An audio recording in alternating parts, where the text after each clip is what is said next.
빌립보서 강의 14번째 시간입니다. 오늘 이제 빌립보서 3장 15절부터 18절까지 보도록 하겠습니다. 빌립보서 3장 15절부터 18절까지 제가 읽겠습니다. 그러므로 누구든지 온전한 사람들은 이같이 생각할지니라. 만일 너희가 어떤 일에 다르게 생각하면 하나님께서는 이것도 너희에게 계시해 주실 것이라. 그러나 우리가 이미 어디에 이르렀든지 같은 법칙으로 행하고 같은 것을 생각해야 하리라. 형제들아, 너희는 모두 나를 따르는 자가 되라. 그리고 너희가 우리를 본으로 삼은 것 같이 그렇게 행하는 자들을 주시하라. 내가 자주 너희에게 말하였고 지금도 눈물로 말하지만 많은 사람이 그리스도의 십자가의 원수들로 행하고 있느니라. 이제 오늘 우리가 이제 첫 번째로 다루고자 하는 주제는 이 교회 안에서 피해야 할 그리스도인이라는 주제입니다. 피해야 할 그리스도인들도 있는가? 예, 피해야 할 그리스도인도 있습니다. 바울은 이 교회에서 사귀지 말아야 할 그리스도인을 말하고 있는데 고린도전서 5장 11절을 보게 되면 만일 형제라고 하는 어떤 자가 음행하는 자거나 탐욕하는 자거나 우상 숭배하는 자거나 욕설하는 자거나 술 취하는 자거나 약탈하는 자이거든 사귀지도 말고 그런 자와는 함께 먹지도 말라고 했습니다. 이처럼 교회 안에는 피해야 할 그런 그리스도인들도 있습니다. 모두가 다 좋은 믿음을 가진 것도 아니고 모두가 다 신실한 그리스도인도 아니라는 거죠. 이들이 어떤 사람인가 하면 빌립보서 3장 서두에서 이제 말했다시피 육신을 자랑하고 육신을 신뢰하는 자들이에요. 그리고 이 4장에서는 이들을 가리켜서 바울의 신앙을 따르지 않는 자들이라고 말을 합니다. 그리고 이제 18절에서는 이들이 바로 이 십자가의 원수들로 행하는 자들이라고 말을 합니다. 그러니까 이들은 진짜가 아니라 그리스도인인 척하는 자들이죠. 왜냐하면 이 본문에서 그들의 하나님은 성경의 하나님이 아니라 자기들의 백악 하나님이라고 말하고 있기 때문이에요. 하나님이 다른 거죠. 우리가 믿는 하나님과 천주교가 믿는 하나님이 다르듯이 우리가 믿는 하나님과 여호와 정인이 믿는 하나님이 다르단 말이에요.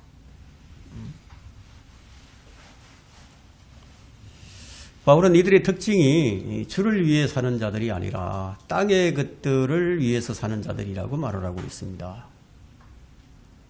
베드로 사도도 이들에 관해서 말하기를 베드로후서 2장 19절에서 누구든지 정복을 당하면 정복한 자의 종이 된다고 했습니다.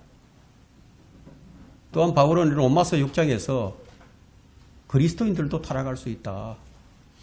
그리스도인들도 죄의 종이 되어 자기 정욕대로 살아갈 수 있다고 기록을 하고 있습니다.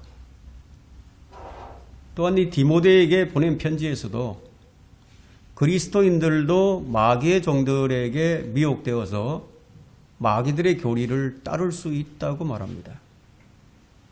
뿐만 아니라 많은 사람들이 그들의 파멸의 길을 따를 것이라고 성경이 예언하고 있습니다.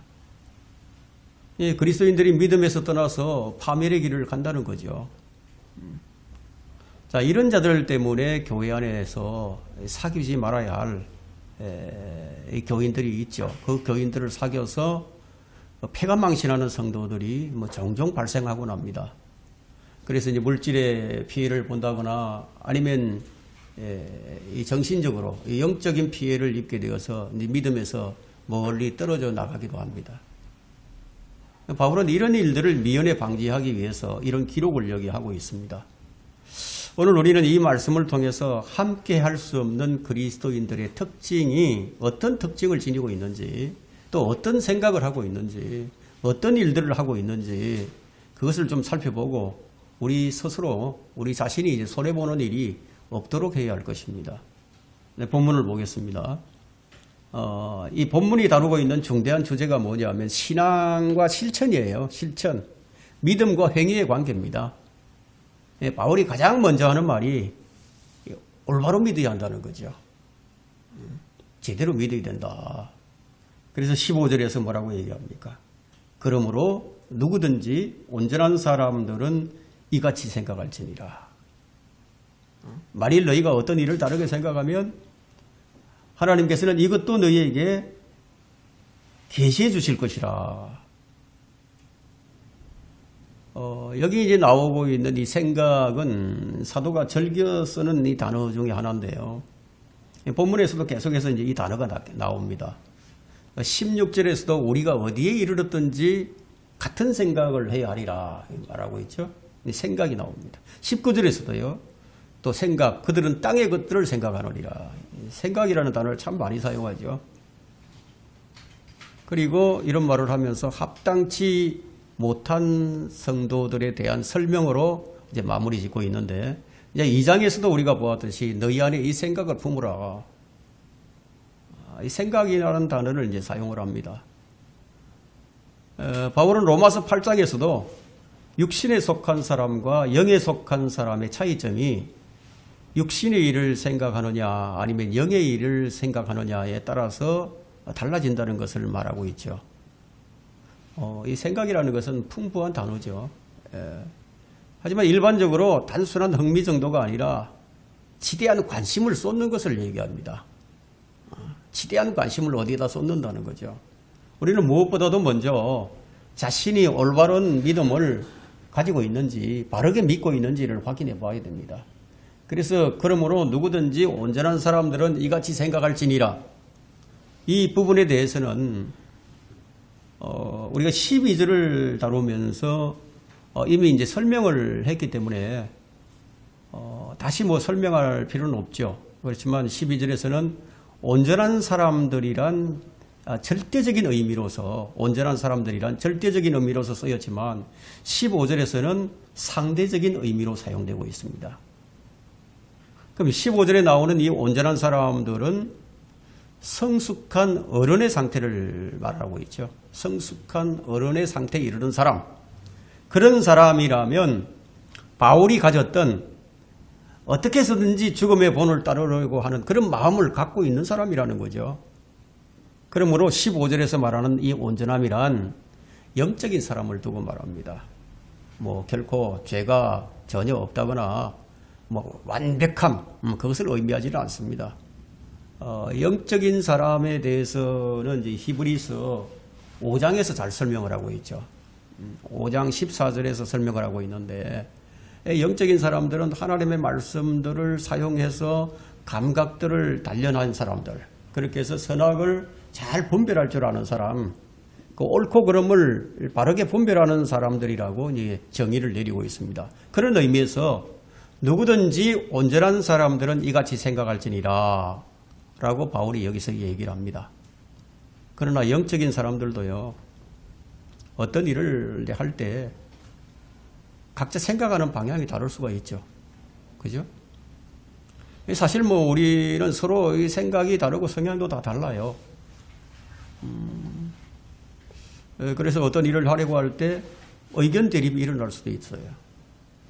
그러니까 바울과 바나바가 이 마가를 이 선교 여행에 데리고 가는 것을 놓고 의견 대립이 있었던 것처럼, 그럴 때 이 자기 생각대로 하지 말라는 거죠. 대립하지 말라.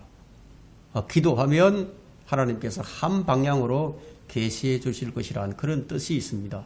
그래서 이 15절에서 이렇게 얘기하는 거예요. 만일 너희가 다르게 생각하면, 다르게 어떤 일을 다르게 생각하면 하나님께서도 이것을 너희에게 계시해 주실 것이라. 이 말씀은 좀 달리 얘기하면 절대적으로 아주 중요한 핵심 교리가 있다는 거죠. 그 이견이나 재론의 여지가 없도록 하라는 거죠. 그럼 교리가 바로 세워져 있으면 이제 그럴 리가 없는 거죠. 이렇게만 한다면 교회는 이제 분명히 이제 분쟁이라는 것이 다 사라지게 될 겁니다. 그럼 분쟁이 일어나는 이유가 무엇입니까? 교리가 다르기 때문에 일어나죠. 또 생각이 다르기 때문에. 그래서 그리스도 안에서 하나님의 고귀한 부르심의 의미를 잘 이해하지 못하고 그것을 붙잡지 않았기 때문에 이런 생각들이 자꾸 생겨나는 거죠. 그래서 여기서 이렇게 생각하라. 이것은 어떤 정체성을 얘기하는 거죠. 우리의 신분이 어디에 있느냐, 우리의 신분의 기초가 어디냐, 그걸 좀 분명히 알라는 거예요. 이미 우리가 도달했으니까, 우리가 이루었으니까 현재 상태만 유지하면 된다, 그렇게 생각하지 말라는 거예요. 자, 이렇게 생각하라는 것은 유대인들과 완전주의자들, 그들의 덫에 빠지지 말라는 그런 말도 되겠죠. 사도가 이 편지를 썼을 때는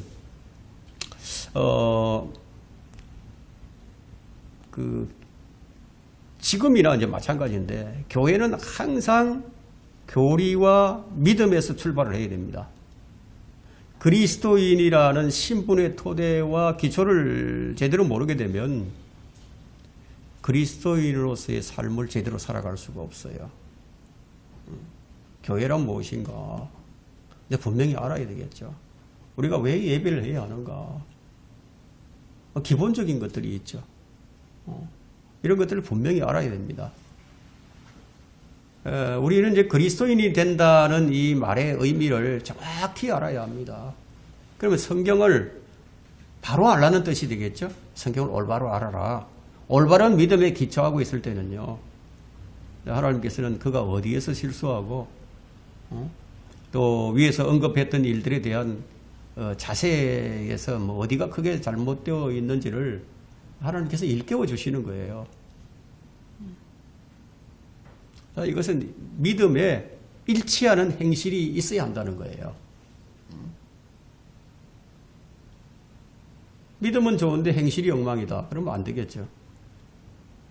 믿음이 장성한 사람이든지 그렇지 못한 사람이든지 간에 모두가 어떤 법칙, 같은 법칙을 가져야 되고 같은 생각을 가져야 한다. 교회가 그런 생각을 가져야 된다는 거죠. 그래서 16절에 이렇게 말을 합니다. 그러나 우리가 이미 어디에 이르렀든지, 어떤 사람은 믿음이 좋은 사람이 있고 아직까지 덜 성숙한 사람도 있고 어린아이 같은 사람이 있고 장성한 어른과 같은 사람들도 있죠. 그렇지만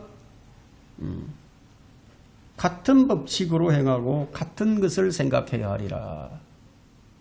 그렇다면 여러분은 어디에 지금 이루고 있습니까? 어디까지 지금 와 있습니까? 우리가 종착점인 이 표대가 이 세워진 곳을 향해서 지금 막 달려가고 있는데, 그럼 각자가 지금 어느 지점에 이제 이루고 있는 것이 다 다르지 않겠어요? 그 주님을 따르는 사람이라면 그것과 상관없이 주님을 표대를 향해서 달려가고 있다면 같은 생각, 같은 교리, 같은 법칙을 해야 하지 않겠느냐, 그 말을 하고 있는 거죠. 일치하는 행동, 믿음과 일치하는 행동. 사도는 지금 이 점을 지적을 합니다. 아무리 바른 믿음이 있어도 그 믿음대로 살지 않는다면 아무 소용이 없죠. 이런 것들은 모든 서신서에서 계속해서 지적을 합니다. 이견이나 재론의 여지가 없도록 해야 하지만, 그와는 달리 이제 명쾌한 판단을 내릴 수 없는 문제들도 있어요. 자, 그럴 때 만일 너희가 어떤 일을 다르게 생각을 한다면은, 자, 이처럼 그리스도인의 삶이나 신앙에 명쾌하지 않는 그런 측면들이 있더라도 그 때문에 자신의 견고한 믿음에서 떨어져 나가지 않도록 주의하라는 거예요. 바울은 이 신앙생활 중에서 여러 가지 이제 어려움과 또 어떤 지적인 혼동에 대해서 같은 법칙, 같은 생각을 해답으로 지금 내놓는 거예요. 이제 이 말은 이제 바울이 가르친 교리들이 있죠. 바울의 가르침, 그 가르침의 그 교리를 실천하라는 거예요. 실천에 옮기라는 거죠. 그러면 그 밖의 모든 문제들은 이제 하나님께서 알려주실 것이다. 명쾌한 판단을 내릴 수 없는 문제들을 논하느라고 시간 낭비를 하지 말라는 거예요. 신앙과 관련하여 그리스도인들 사이에서도 의견이 좀 분분한 문제들이 있습니다. 그러나 믿음으로 의롭게 하신다는 그런 교리라든가 기초적인 교리가 있죠. 그리스도에 대한 교리의 기초가 있습니다. 히브리서 6장 1절에 보면은 그리스도에 대한 교리의 기초가 있거든요. 그런 것들을 흔들리지 않아야 되겠죠. 우리의 구원에 대해서 인간의 공로가 무익하다든지 재림에 관한 교리라든지 뭐 이런 교리는요. 의심의 여지가 없이 분명한 사실이죠. 그러나 명쾌하지 못한 문제들도 들어 생겨나기 때문에 그러나 그런 핵심 교리들을 굳건하게 붙잡고만 있다면은 하나님께서 언젠가는 알려주시겠다는 거죠. 알려주신다. 말하자면 그리스도 예수 나의 주를 아는 지식에 풍성하지 못하더라도 부활 때는 값없이 주시는 하늘에 유업이 마련되어 있다는 그런 의미에서라도요. 내가 얻은 믿음의 기초를 확고하게 지켜야 하고요. 같은 기초에 서 있는 자들과 함께 해야 하지 않겠느냐. 그 말을 지금 하고 있는 겁니다. 내가 앞서가든 뒤따라가든 그건 문제가 아니라는 거죠. 문제는 내가 바로 가고 있는가. 그게 중요한 거예요. 내가 가는 길이 올바른 길인가. 내 방향이 옳게 설정되어 있는가. 내가 바라보고 있는 이것이 정말 이것이 믿음의 길인가. 진리의 길인가. 그러니까 같은 목표를 가지고 목적지로 가고 있는 사람들이라면 바울과 같은 법칙을 따라야 하지 않겠는가. 그것을 지금 여기서 말합니다. 그래서 같은 법칙으로 행하라. 이건 너무나 중요하죠. 여러분 이 신앙의 목적이 분명해야 그 목적지를 향해 가는 과정도 분명해진다는 거예요. 바울에게는 뭐 뚜렷한 목표가 있었어요. 어떤 목표가 있었느냐 하면 어떻게 해서든지 더 좋은 부활에 이루고자 하는, 어떻게 해서든지 죽은 자들의 부활에 이르려고 한다 하고 11절에서 얘기를 했죠. 어떻게 해서든지 죽은 자들의 부활에 이르는 것이라. 더 좋은 부활이죠. 이제 이 말의 뜻은 이 바울이 죽은 자들로부터 부활하는 특권을 얻으려고 노력하겠다 그것이 아니고, 그리스도인이라면 누구든지 주님께서 호령하실 때 호령 소리를 듣자마자 그냥 죽은 자들로부터 나오도록 그렇게 정해져 있는 겁니다. 모든 그리스도인은 그렇게 될 거예요. 그러므로 여기서 말하는 어떻게 해서든지 죽은 자의 부활에 이루고자 하는 것의 의미가 뭐냐.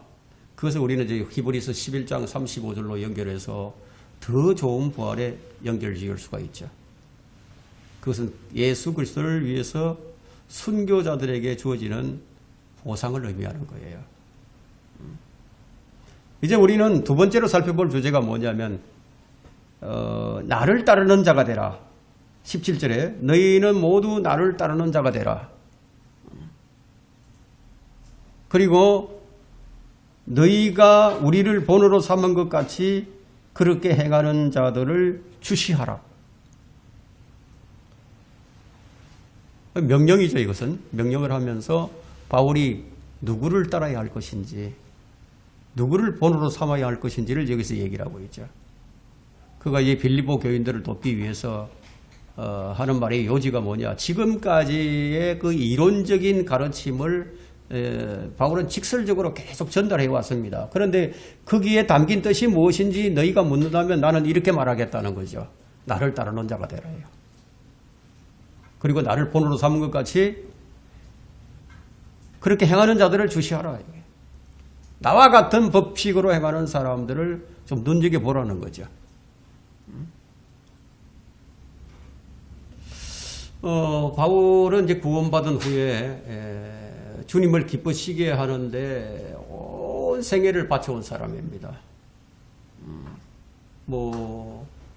이 사람에게는 자신을 본받으라고 말할 수 있는 자격이 충분히 있는 사람이죠. 그거는 이제 교만해서 이제 이렇게 얘기한 것이 아니고 그 무엇을 본받으라고 하는 것일까요? 나를 본받아라. 나를 따르라. 우리가 왜 바울의 삶을 가지고 뭐 제3 거론한다는 것은 불필요한 것이지만 본문 3장에서 우리는 이제 그가 추구하는 삶이 무엇인지를 발견할 수 있습니다. 이것이 나의 삶이다 라고 할 만한 그의 삶을 우리에게 나타내 보여주고 있거든요. 그게 뭐냐면 내가 이미 이르렀다 함도 아니며 이미 온전해졌다 함도 아니라 다만 나는 붙잡으려고 쫓아갈 뿐이라. 나 역시 그것을 위하여 그리스도 예수께 붙잡혀 있노라. 형제들아 그리스도 예수 안에서 하나님의 고귀한 부르심의 상을 위하여 그 표대를 향하여 쫓아갈 뿐이라. 이게 무슨 말이죠? 나는 내 삶이나 내가 이룬 것들에 이제 만족하지 않고 표대를 향해서 내가 달려가고 있다. 그것에 대해서 나를 본받아라. 그래 나를 따르는 자가 되라. 그 나뿐만 아니라 나와 같은 법칙으로 행하고 있는 사람들, 그 에파브로디도나 이 디모데 같은 그런 사람들처럼 살아라는 거죠. 교회사 기간 동안에 정말 훌륭한 삶을 산 그리스도인들이 참 많이 있습니다. 그들의 생애에 대한 책들이 많이 나와 있죠. 그들의 전기를 우리가 읽게 되면요, 참 큰 감동도 받고 큰 도전을 또 받을 수가 있습니다. 왜냐하면 그들의 전기를 읽으면은 진리가 어떻게 현실에 적용되는지를 알 수가 있거든요. 이제 우리가 살펴볼 세 번째 주제는 이제 십자가의 원수입니다. 십자가의 원수. 자, 이 주제는 이제 워낙 중대해서 이 짧은 한 시간으로 충분히 다 설명할 수가 없어요. 그래서 다음 시간에 이제 이 주제를 가지고 좀 더 이제 보충하도록 하겠습니다. 이제 18절 보세요. 내가 자주 너희에게 말하였고 지금도 눈물로 말하지만 많은 사람이 그리스도의 십자가의 원수들로 행하고 있느니라. 이 바울이 눈물을 흘리면서 슬퍼하고 있는 자들이 다른 사람들도 아니고 이 십자가의 원수들이에요. 십자가의 원수들을 행하는 자들을 위해서 눈물을 흘리면서 슬퍼하고 있다. 즉 성경에는 좋은 본보기도 필요하지만 나쁜 삶을 살펴보는 것도 참으로 중요합니다. 성경에는 그런 예들이 참 많이 있죠. 하나님의 백성들이 그런 예를 보고 큰 경고를 받게 하려는 것에 그런 의미가 있겠습니다. 성경에는 이제 카인의 얘기도 나오고요, 소돔과 고모라의 얘기도 나오고, 패역한 이스라엘 자손들이 어떻게 됐는지 그 자손들의 예도 이제 나옵니다. 그럼 우리는 이제 이처럼 경건치 못한 삶을 살았던 이야기를 듣고 그들이 어떤 일을 겪었는지를 알게 되죠. 좋은 본이든 나쁜 본이든 우리에게 큰 교훈을 줍니다. 이 바울은 신앙과 실천의 관계, 우리 믿음과 실천의 관계, 여기에 대한 교리를 아주 거듭 반복해서 우리에게 짚어주고 있거든요. 바울의 핵심적인 가르침이 첫째로 확실한 사실은 언제나 믿음이 행동을 결정한다는 거예요. 확실한 사실은 언제나 믿음이 행동을 결정한다. 사도와 그의 이제 동력자들은 이렇게 생각했기 때문에 그 생각에 맞는 삶을 살았습니다. 바울은 유대교의 그 오류를 깨달았죠. 유대교가 무엇이 잘못되었는지 그걸 깨달았어요. 그 오류에서 구원을 받았기 때문에 우리가 알고 있는 그런 삶을 살았던 겁니다. 그는 그리스도에 관한 명확한 진리를 깨달았기 때문에 완전주의, 율법주의의 오류를 알았던 거예요. 이처럼 그가 붙잡은 진리가 그리스도인으로서 달려가는 행동을 하도록 만들었다는 거예요. 진리가 너희를 자유롭게 한다고 그랬죠. 진리가 우리를 이끌어 간다는 거예요. 그런데 이 말에 대해서 참 이해를 잘 못하는 분들도 많이 있습니다. 진리가 나를 이끌어간다. 말씀이 나를 이끌어간다. 성령님께서 나를 이끌어간다면 이해를 하겠는데 진리가 나를 이끌어간다. 말씀이 나를 이끌어간다 그러니까 이거에 대해서 잘 이해를 못하는 분들이 있어요. 한번 잘 생각을 해보십시오. 진리가 너희를 자유롭게 한다. 주님 말씀하셨는데 진리가 우리를 자유롭게 한다는 거예요. 진리가 그럴 능력이 있다는 거죠. 성경은 이렇게 말을 합니다. 구원을 주시는 하나님의 은혜가 모든 사람에게 나타나서 우리를 가르치신다. 디도서 2장 11절에 그런 말씀이 있거든요. 구원을 주시는 하나님의 은혜가 모든 사람에게 나타나서 우리를 가르치신다.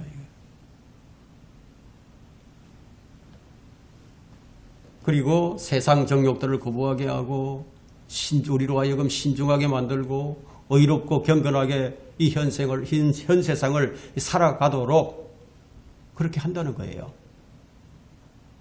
그뿐만 아니라 우리의 복된 소망이신 예수 그리스도의 다시 오심을 기다리게 만든다. 자, 우리가 이처럼 진리를 생각한다면은 진리가 그렇게 만들어 간다는 거예요. 어떤 생각을 내가 가지고 있느냐는 거죠. 내가 진리를 생각하고 사느냐, 아니면 땅의 것들, 세속적인 것들을 생각하고 사느냐, 거기에 따라서 행동이 이제 나온다는 거예요. 마찬가지로 멸망할 삶을 사는 것, 그것 또한 믿음의 결과물입니다. 그의 믿음이 땅에 속한 믿음이기 때문에 늘 땅의 것들을 생각을 합니다. 그럼 그에 맞는 삶을 사는 거죠. 그들의 진정한 관심사가 무엇입니까? 땅에 관한 거예요. 본문에서 말하는 이 십자가의 원수들은 여기 이제 전체 문맥을 보게 되면 구원받지 못한 자들을 암시하고 있거든요. 19절 한번 보세요. 그들의 종말은 파멸이라고 말하고 있죠. 그들의 종말은 파멸이며, 그럼 구원받지 못한 자가 분명하죠. 그들의 종말이 파멸이니까. 그런 놀랍게도 그리스도인들 중에도, 거듭난 그리스도인들 중에도 십자가의 원수들로 행하는 자들이 있다는 거예요. 여러분 갈라디아서 6장 12절에 가서 보게 되면요, 이런 말씀이 있습니다. 육신의 좋은 모양을 내고자 하는 자들이 억지로 너희를 할례받게 하려는 것은 다만 그들이 그리스도의 십자가 때문에 박해를 받지 않으려는 것뿐이라. 박해받기 싫었어. 그 육신을 자랑하고 그런다는 거죠. 왜? 십자가를 전하면 박해를 받으니까. 자, 이런 사람들은 안 믿는 사람들이 아니죠. 예수님을 부인하는 사람들이 아니에요. 예수 그리스도를 싫어하는 사람들이 아니에요. 다만 그들이 미워하고 뒤로 물러나서 피하려고 하는 것이 뭐냐면 십자가예요. 십자가는 지기 싫은 거야. 십자가를 지는 삶을 싫어하는 거예요. 그럼 편하게 좀 믿고 싶은 거죠. 괜히 십자가를 말해가지고 이 불편한 관계를 가질 필요가 어디 있겠느냐. 사실 친구들이나 친척들이나 가족들이나 이 진리를 얘기하게 되면 그 좋은 관계가 깨져서 불편한 관계가 될 수도 있거든요. 그럴 필요가 어디 있겠느냐. 말 안 하면 그만이지. 그런 생각을 가질 수 있는 거예요. 구태여 그걸 말해가지고 무슨 좋을 거를 보려고 이런 생각을 하는 사람들이 있다는 거죠. 바울이 뭐라고 얘기를 합니까? 너희는 이같이 생각할지니라. 이같이 생각할지니라. 이같이 생각하는 게 무엇입니까? 나와 같은 생각을 하라는 거죠. 주님께서 내게 합당한 자가 누구인지를 말씀해 주셨거든요. 주님께 합당한 자.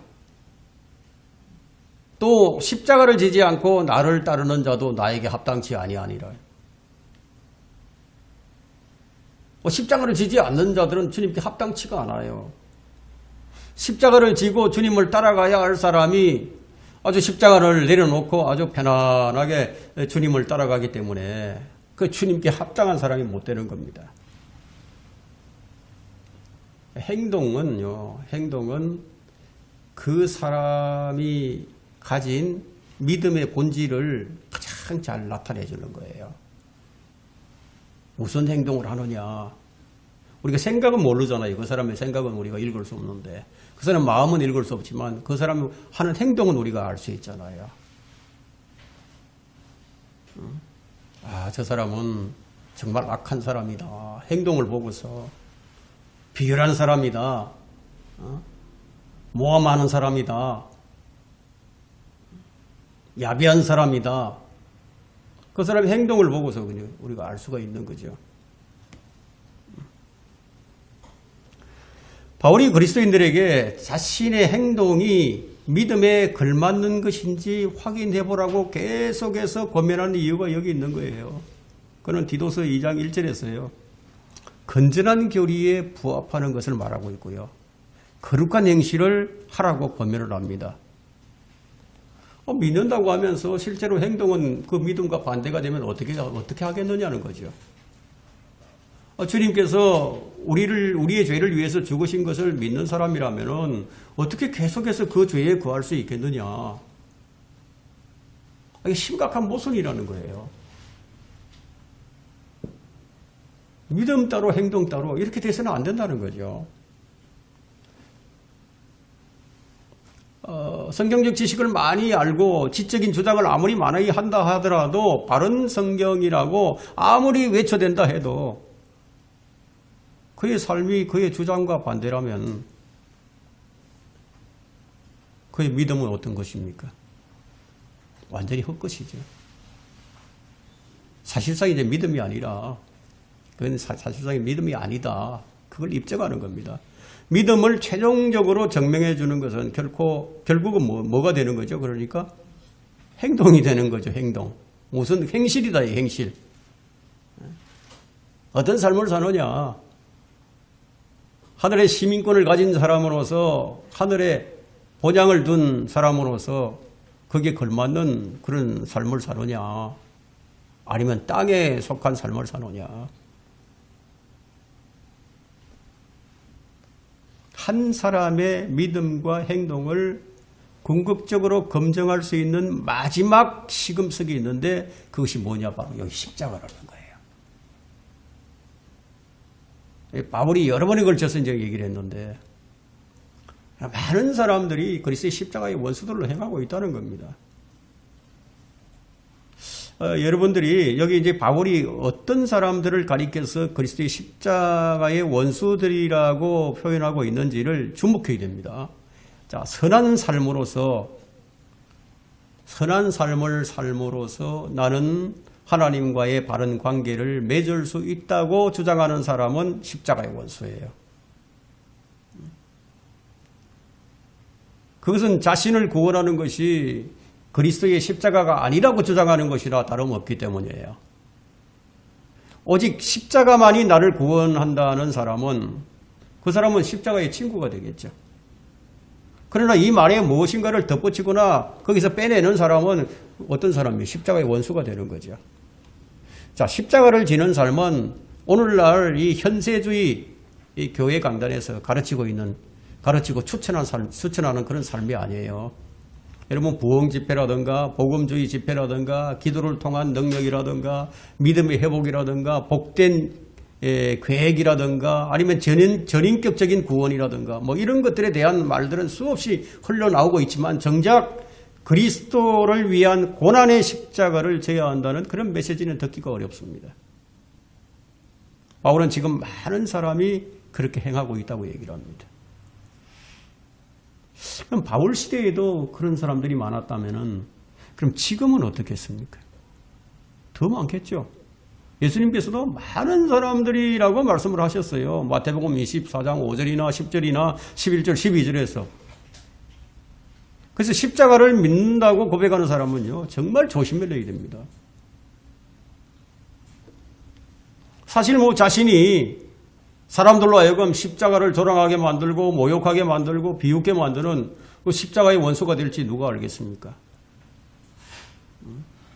그런 행실을 나타낼 수도 있는 거죠.